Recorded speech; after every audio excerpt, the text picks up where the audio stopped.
नमस्कार, आप देख रहे हैं डीडी न्यूज। आपके साथ मैं हूं गौरव श्रीवास्तव और मेरे साथ मेरे सहयोगी शरद हैं, जो कि सांकेतिक भाषा के जरिए आपको खबरों से रूबरू करवाएंगे। तो चलिए खबरों की शुरुआत करें, उससे पहले एक नजर इस वक्त की हेडलाइंस पर। न्यूजीलैंड पहुंचने पर प्रधानमंत्री नरेंद्र मोदी का हुआ भव्य स्वागत। 40 साल बाद किसी भारतीय प्रधानमंत्री की न्यूजीलैंड यात्रा से द्विपक्षीय रिश्तों को मिलेगी और मजबूती।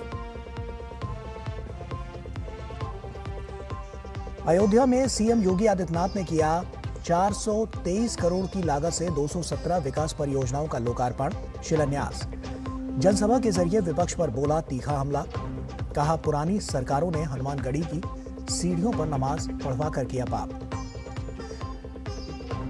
एनआईए ने 1996 श्रीनगर हिंसा मामले में की चार्जशीट दाखिल। पुलिस पर लगे कई गंभीर आरोप। शब्बीर शाह समेत हुर्रियत के 6 नेताओं पर तय किए गए आरोप।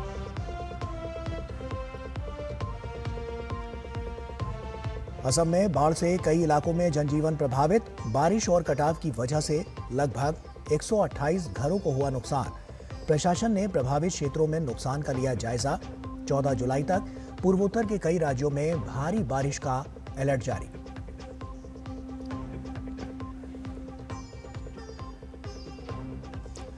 और फीफा विश्व कप के क्वार्टर फाइनल में आज देर रात स्पेन का सामना बेल्जियम से। दोनों की रक्षापंक्ति मजबूत। विश्व कप में तीसरी बार आमने सामने होंगी दोनों टीमें।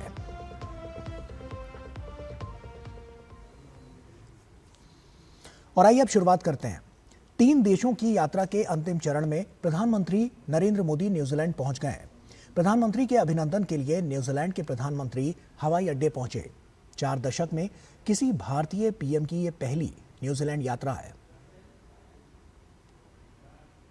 3 देशों की यात्रा के अंतिम चरण में प्रधानमंत्री नरेंद्र मोदी न्यूजीलैंड पहुंच गए हैं।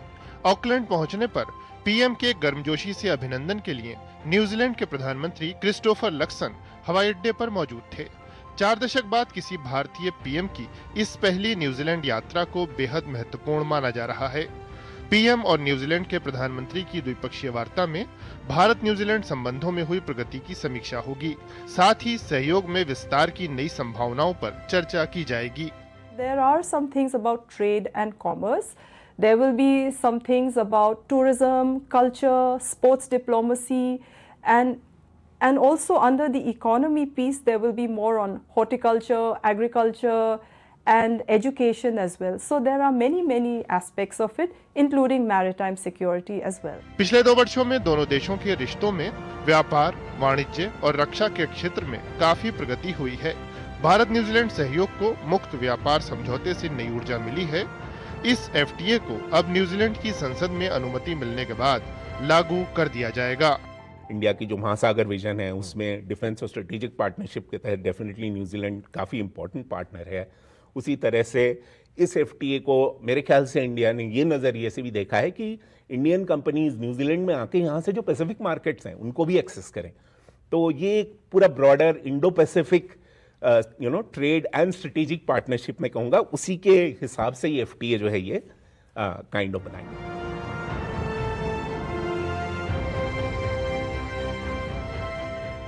दोनों ही प्रधानमंत्रियों की मुलाकात बीते 2 वर्षों में कई बार हुई है और अब ये मुलाकात जो न्यूजीलैंड के ऑकलैंड में होगी, इस मुलाकात के बाद न सिर्फ वैश्विक बल्कि क्षेत्रीय मसलों को लेकर और इंडो पैसिफिक को लेकर भी विस्तार से बात होने की संभावना है। कैमरा पर्सन जयशंकर के साथ मैं Arvind Pratap Singh, DD news, Auckland, New Zealand. और इससे पहले ऑस्ट्रेलिया दौरे में प्रधानमंत्री मोदी ने मेलबर्न क्रिकेट स्टेडियम में ऑस्ट्रेलिया क्रिकेट की पुरुष टीम के कप्तान रहे स्टीव वॉ और महिला क्रिकेट टीम की कप्तान रही भारतीय मूल की लिजा एस्थालिका से मुलाकात की और उन्होंने प्रधानमंत्री एंथनी अल्बनीज के साथ Bharat Australia sports collaboration road map launch किया। क्रिकेट भारत और ऑस्ट्रेलिया के रिश्तों की अपनी डिप्लोमेटिक लैंग्वेज है, इसलिए हमारी मीटिंग्स भी क्रिकेट जैसी लगती है। एजेंडा वनडे जैसा फोकस है। डिसीजन T20 जितने तेज है और पार्टनरशिप टेस्ट मैच जितनी लंबी और गहरी। आने वाले वर्षों में दोनों देशों में ओलंपिक्स और कॉमनवेल्थ गेम्स जैसे बड़े स्पोर्टिंग इवेंट्स आयोजित किए जाएंगे। इससे हमारा खेल सहयोग तो बढ़ेगा ही, स्पोर्ट्स इंफ्रास्ट्रक्चर में निवेश की भी अनेक संभावनाएं बनेगी। प्रधानमंत्री मोदी और ऑस्ट्रेलिया के प्रधानमंत्री एंथनी एल्बनीज पहुंचे मेलबर्न स्टेडियम। दोनों नेताओं के बीच आपसी विश्वास, गर्मजोशी और रिश्तों की प्रगाढ़ता स्पष्ट झलकी। स्टेडियम में उन्होंने मुलाकात की अपने जमाने के दिग्गज बैट्समैन और ऑस्ट्रेलिया पुरुष क्रिकेट टीम के कप्तान रह चुके स्टीव वॉ से। उनके साथ रही महिला क्रिकेट टीम की कप्तान रह चुकी Lisa स्थालिका।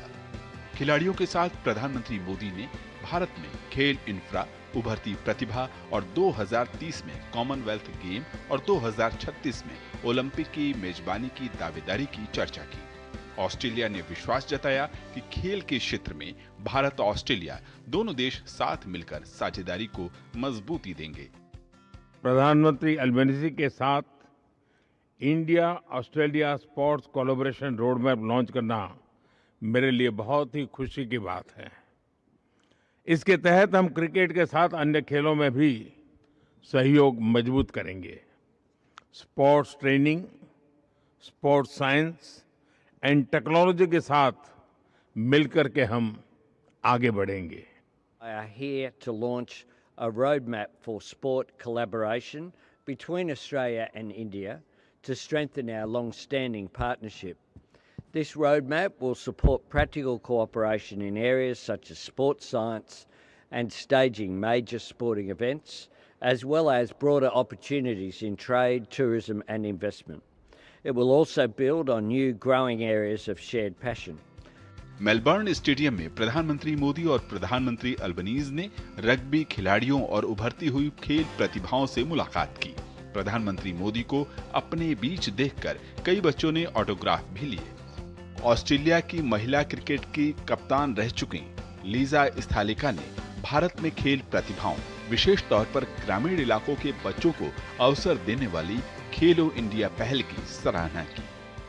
I mean, we've seen it in the cricket that rural athletes, you know, they're very talented. And the same thing can be said here in Australia. A lot of our country kids, you know, there's not a lot of other activities for them to do. So they play sport and they play sport really well. So creating programs and infrastructure at the grassroots level is really important to basically harness the millions and millions of people that you have out there that could potentially represent India. Bharat में दिसंबर में चेन्नई में big bash league का आयोजन होगा। ये league IPL की तरह ही T20 cricket का आयोजन है। भारत ऑस्ट्रेलिया के बीच संबंधों की एक मजबूत कड़ी क्रिकेट रही है। प्रधानमंत्री ने मेलबर्न स्टेडियम गैलरी का भी दौरा किया। गैलरी में सचिन तेंदुलकर और सर डॉन ब्रैडमैन की प्रसिद्ध तस्वीर भी मौजूद थी। मेलबर्न से अरुण शर्मा के साथ ब्यूरो रिपोर्ट, डीडी न्यूज। और प्रधानमंत्री नरेंद्र मोदी ने अपने ऑस्ट्रेलिया दौरे के दौरान पूर्व ऑस्ट्रेलियाई क्रिकेट कप्तान स्टीव वॉ को लगभग 20 वर्ष पुरानी एक विशेष तस्वीर भेंट की। ये तस्वीर उस समय की है जब स्टीव वॉ ने प्रधानमंत्री नरेंद्र मोदी से मुलाकात की थी, जब वो गुजरात के मुख्यमंत्री थे।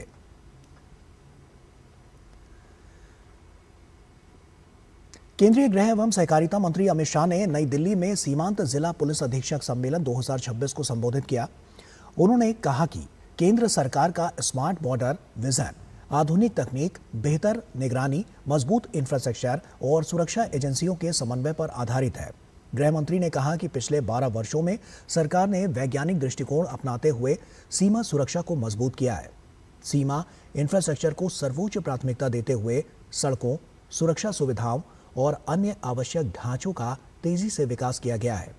उन्होंने कहा कि 2013 की तुलना में आज सीमा क्षेत्र के इंफ्रास्ट्रक्चर में व्यापक बदलाव आया है और सरकार ने मजबूत सीमा व्यवस्था की मूल आवश्यकता को प्रभावी ढंग से पूरा किया है। उत्तर प्रदेश के मुख्यमंत्री योगी आदित्यनाथ आज अयोध्या के दौरे पर हैं। मुख्यमंत्री अयोध्या के सोहावल में आयोजित एक कार्यक्रम में शामिल हुए। इस दौरान उन्होंने 432 करोड़ रुपए से अधिक की कुल 217 विकास परियोजनाओं का लोकार्पण और शिलान्यास किया। इन परियोजनाओं में बुनियादी ढांचे, मजबूत सड़क संपर्क, शिक्षा और स्वास्थ्य सुविधाओं को सुदृढ़ करने वाले कई बड़े कार्य शामिल हैं। इस अवसर पर मुख्यमंत्री ने जनसभा को संबोधित करते हुए विपक्ष पर तीखा हमला बोला और कहा कि पूर्ववर्ती सरकारों ने हनुमानगढ़ी की सीढ़ियों पर नमाज पढ़ाने जैसा पाप किया था, जबकि डबल इंजन की सरकार ने अयोध्या को स्वच्छ, सुंदर और सुरक्षित बनाकर इसे सनातन धर्म की सांस्कृतिक राजधानी के रूप में पुनर्जीवित किया है।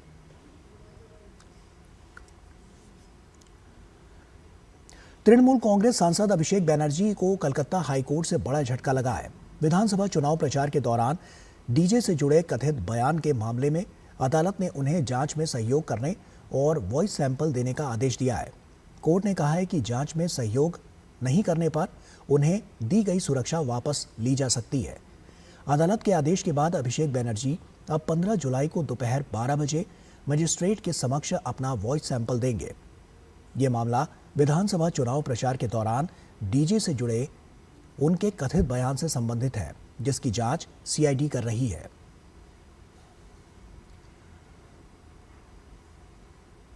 बिहार सरकार ने सामाजिक सुरक्षा पेंशन योजना के तहत 97,84,000 लाभार्थियों के खाते में 11,1100 रुपए की राशि भेज दी है। लाभार्थियों में बुजुर्ग, दिव्यांगजन और विधवा महिलाएं शामिल हैं। मुख्यमंत्री सम्राट चौधरी ने कहा है कि पहले पेंशन राशि 400 रुपए थी, जिसे बढ़ाकर 1100 रुपए कर दिया गया है। उन्होंने अधिकारियों को हर महीने की 10 तारीख तक पेंशन भुगतान सुनिश्चित करने के निर्देश दिए। उन्होंने बताया कि छूटे हुए पात्र लाभार्थियों को योजनाओं से जोड़ा जा रहा है और जरूरतमंदों को समय पर सहायता दिलाने पर जोर दिया जा रहा है। शिकायतों के समाधान के लिए महीने में 2 सहयोग कार्यक्रम भी चलाए जा रहे हैं।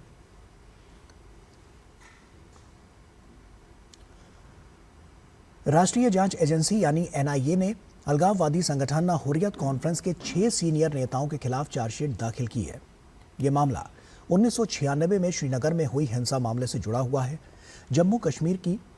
जम्मू की एनआईए स्पेशल कोर्ट में ये चार्जशीट दाखिल की गई है। चार्जशीट में जिन 6 कश्मीरी अलगाववादी नेताओं के नाम हैं, उनमें शब्बीर अहमद शाह, सैयद अली शाह गिलानी, अब्दुल गनी लोन, मोहम्मद याकूब वकील उर्फ मोहम्मद याकूब वकील, जावेद अहमद मीर और शकील अहमद बख्शी शामिल हैं।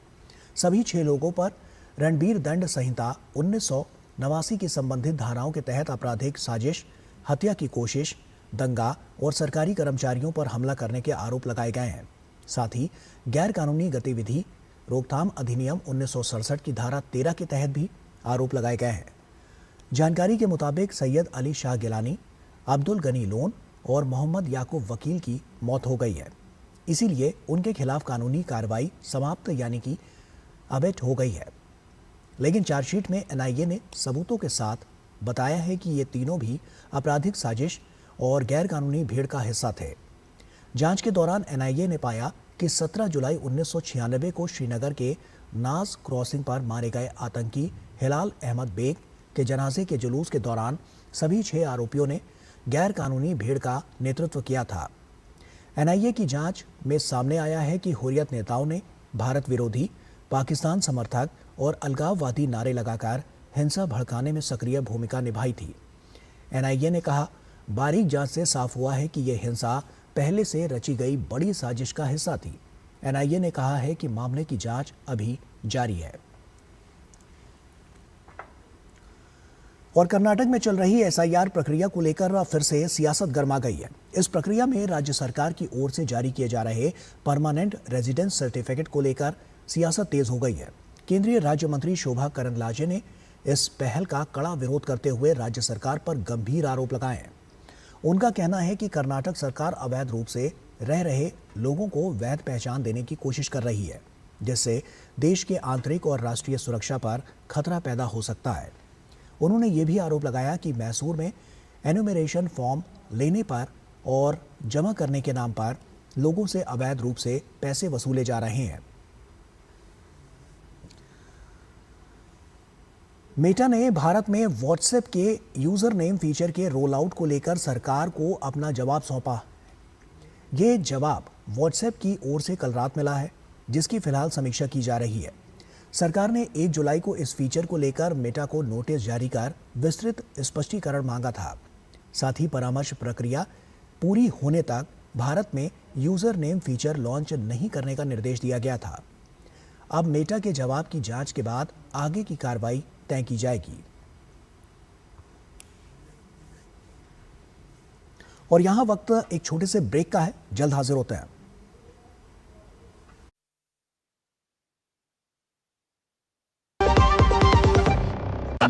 तुझे कॉलेज का टाइम याद है? अरे कॉलेज की यादें छोड़िए, कितनी बातें भूल गया हूँ। तब का बैंक अकाउंट भी याद नहीं है। बैंक अकाउंट पुराना हो तो पता चल सकता है। कहाँ से पता चलेगा? उद्गम से। आरबीआई के उद्गम पोर्टल पे रजिस्टर करके लॉगिन करें और अपने डिटेल्स डालकर 10 साल या उससे पुराने निष्क्रिय खातों को सर्च करें। बैंक से संपर्क करके खाता सक्रिय बनाओ। ये तो बहुत आसान है यार। तो आज की चाय तेरी तरफ से। आरबीआई कहता है जानकार बनिए, सतर्क रहिए। जब धरती चीर कर निकलता है लोहे का पत्थर और मिलता है मोंगिया के जोश से, फिर तपता है, पिघलता है और बनता है फौलाद। अब होता है सरिया सारी खूबियों के साथ। मोंगिया स्टील, मजबूत देश का मजबूत सरिया। ब्रेक के बाद एक बार फिर से आप सभी का स्वागत है। असम में बाढ़ से कई इलाकों में जनजीवन पर काफी असर पड़ा है, जिसमें धेमाजी जिला सबसे ज्यादा प्रभावित हुआ है। सरकारी आंकड़ों के अनुसार सिसेबोर गांव और जोनाई रेवेन्यू सर्कल के 14 गांवों में 13,000 से अधिक लोग बाढ़ से प्रभावित हुए हैं। जोनाई में एक राहत शिविर संचालित किया जा रहा है, जहां 38 लोग ठहरे हुए हैं। बाढ़ से फिलहाल किसी की मौत की खबर नहीं है, लेकिन लगातार बारिश और कटाव की वजह से 128 घरों को नुकसान पहुंचा है। धेमाजी की कई सड़कें और विश्वनाथ की एक सड़क भी क्षतिग्रस्त हुई है। प्रशासन राहत सामग्री बांटने के साथ साथ प्रभावित क्षेत्रों में नुकसान का जायजा लेने और सहायता पहुंचाने का काम कर रहा है।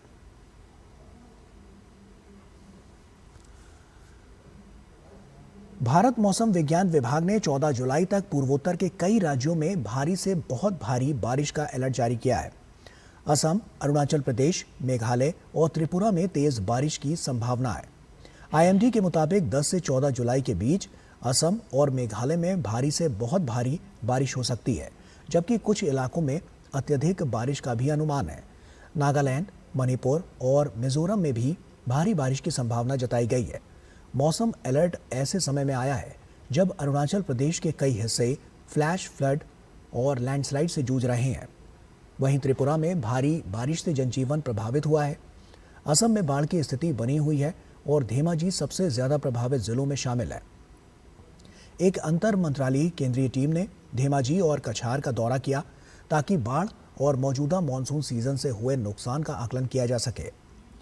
सिस्सी बोर गांव और जोनाई क्षेत्र के 14 गांवों में बाढ़ का असर है, जहां 13,000 से ज्यादा लोग प्रभावित हुए हैं।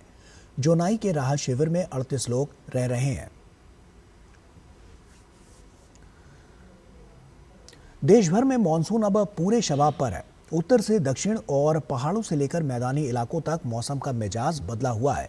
कहीं झमाझम बारिश ने भीषण गर्मी से राहत दी है, तो कहीं लगातार हो रही बारिश और जल भराव ने जनजीवन की रफ्तार को प्रभावित किया है। कई जगहों पर सड़कें पानी से भर गई हैं, जबकि पहाड़ी इलाकों में नदियां और नाले उफान पर हैं। प्रशासन भी हालात पर लगातार नजर बनाए हुए है और लोगों से मौसम को देखते हुए सतर्क रहने की अपील भी की जा रही है। आप टीवी स्क्रीन पर देख सकते हैं कि देश के अलग अलग हिस्सों से मानसून की तस्वीरें सामने आई हैं। अंबाला, लखनऊ, रुद्रप्रयाग, गंगटोक और राजधानी दिल्ली समेत देश के कई हिस्सों में ऐसे ही हालात हैं, जहां एक तरफ बारिश से लोगों को राहत मिली है, तो वहीं दूसरी ओर ये बारिश परेशानी का सबब बनी हुई है। हिमाचल प्रदेश में लगातार हो रही बारिश का असर जनजीवन पर साफ दिखाई दे रहा है। सिरमौर, शिमला और नाहन समेत कई इलाकों में तेज बारिश से सामान्य जीवन प्रभावित हुआ है। कहीं सड़कें बंद हैं, कहीं जलस्तर बढ़ने से प्रशासन सतर्क है। मौसम विभाग ने आने वाले दिनों में भी बारिश का सिलसिला जारी रहने की संभावना जताई है। आइए देखते हैं कि हिमाचल के अलग अलग इलाकों से ये तस्वीरें क्या कुछ कह रही हैं। ये तस्वीरें आपके सामने हैं। केरल के वायनाड में भूस्खलन से तबाही के बाद लापता लोगों की तलाश जारी है। एनडीआरएफ, दमकल विभाग और पुलिस के कई दल बारिश के बावजूद लापता लोगों की तलाश में जुटे हुए हैं। मलबा हटाने के लिए भारी मशीनों का इस्तेमाल किया जा रहा है। इस दौरान अभियान में जुटी टीम को नदी के पास एक शव मिला है। हालांकि शव की पहचान अभी नहीं की जा सकी है, लेकिन हादसे में मरने वालों की संख्या 7 पहुंच गई है। उधर लापता लोगों में पश्चिम बंगाल के सर्वेयर राकेश गुचैत और हिमाचल प्रदेश के कंस्ट्रक्शन मैनेजर विक्रम राणा शामिल है। आशंका है कि नदी के पास मिला शव इन्हीं दोनों में से किसी का है।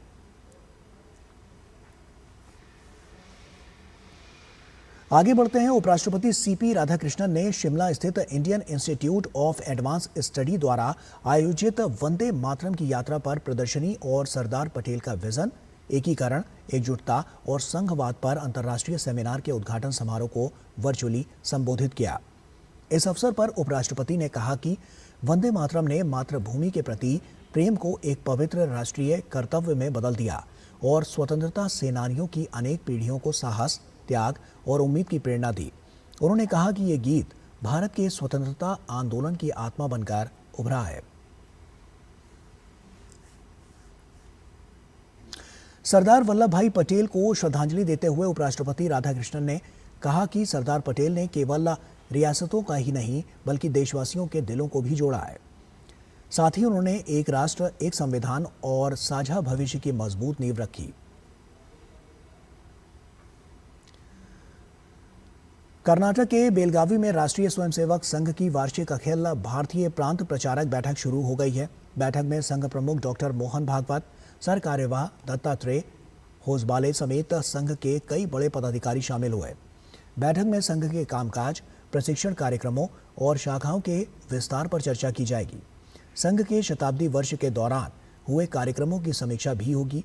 इसके अलावा आने वाले कार्यक्रमों की योजना, शाखाओं को और बढ़ाने की रणनीति और डॉक्टर मोहन भागवत के आगामी दौरे की योजना पर भी विचार किया जाएगा। संघ का शताब्दी वर्ष 2025 से 26 के कार्यक्रम विजयदशमी 20 अक्टूबर 2026 तक चलेंगे।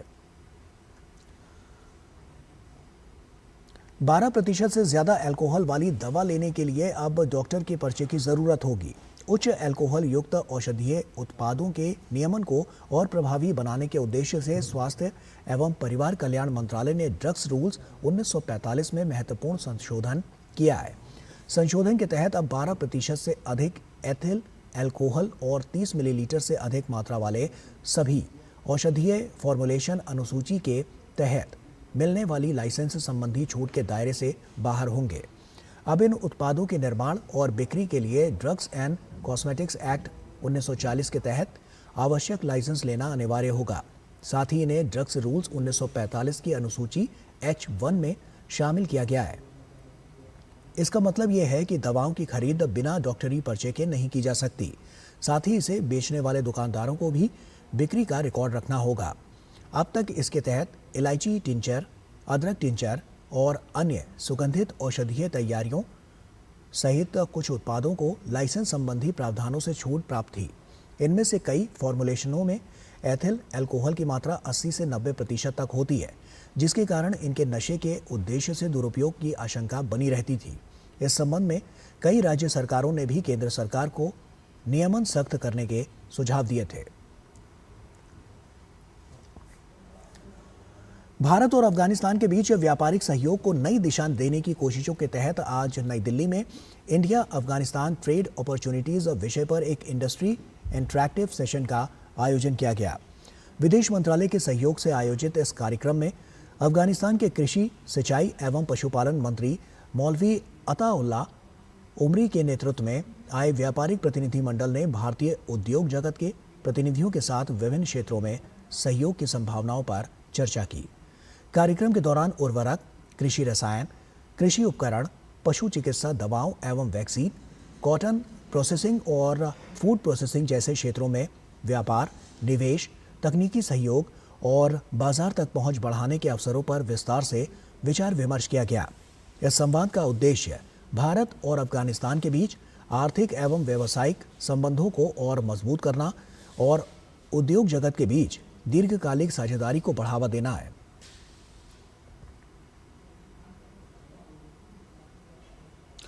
और अब बात आज रात होने वाले मुकाबले की। जी हाँ, फीफा वर्ल्ड कप के दूसरे क्वार्टर फाइनल में स्पेन का मुकाबला बेल्जियम से होगा। दोनों टीमें इस टूर्नामेंट में एक भी मैच नहीं हारी हैं। इस विश्व कप में अब तक स्पेन के खिलाफ कोई भी टीम गोल नहीं कर सकी है। यह मुकाबला आज देर रात 12:30 बजे से खेला जाएगा। वर्ल्ड कप में दोनों टीमें तीसरी बार आमने सामने होंगी। स्पेन के 18 साल के लामिन यमाल पर सबकी नजरें होंगी। वे टूर्नामेंट में एक गोल कर चुके हैं। स्पेन और बेल्जियम के बीच 22 इंटरनेशनल मुकाबले खेले गए हैं। इनमें स्पेन का पलड़ा भारी रहा है। स्पेन ने 12 मैच जीते हैं, जबकि बेल्जियम को 5 में से 5 में जीत मिली है और वहीं 5 मुकाबले ड्रॉ रहे हैं। फीफा विश्व कप में क्वार्टर फाइनल की लड़ाई का दौर शुरू हो चुका है। फ्रांस पहली टीम बनी है जिसने सेमीफाइनल में जगह बनाई है। ऐसे में अब नजर स्पेन बनाम बेल्जियम मुकाबले पर है। स्पेन के खिलाफ इस विश्व कप में अब तक एक भी गोल नहीं हुआ है। वैसे स्पेन ने फ्रांस की तरह आक्रामक खेल का प्रदर्शन नहीं किया है, लेकिन टीम ने सावधानी पूर्वक गेंद पर नियंत्रण रखने वाला गेम अपनाया है। लामिन यमाल टीम के सबसे तेज अटैकर हैं। वहीं मिकेल ओयारज़ाबल भी बेहद मजबूती के साथ सामने आए हैं और अब तक प्रतियोगिता में कुल 4 गोल दाग चुके हैं। स्पेन ने अब तक प्रतियोगिता में 5 मैचों में 4 में जीत दर्ज की है, वहीं एक मुकाबला ड्रॉ रहा है। बेल्जियम भी इस वर्ल्ड कप में अब तक कोई मैच नहीं हारी है। टीम ने 5 मैचों में 3 जीत और 2 ड्रॉ दर्ज किए हैं। टीम सभी तरह की प्रतियोगिता में 18 मैचों से अपराजित है। वैसे बेल्जियम का डिफेंस काफी मजबूत है, लेकिन टीम की दिक्कत चोट बनी हुई है, जहां मिडफील्डर अमाडू ओनाना टीम से बाहर हैं। फीफा विश्व कप में ये दोनों टीमों के बीच तीसरी भिड़ंत होगी। इससे पहले 1986 के वर्ल्ड कप में बेल्जियम ने पेनल्टी में स्पेन को 5-4 से हराया था। वहीं 1990 में स्पेन ने 2-1 से जीत दर्ज की थी। Sports desk, DD news. और इसी के साथ फिलहाल इतना ही। पूरी टीम को दीजिए इजाजत। नमस्कार।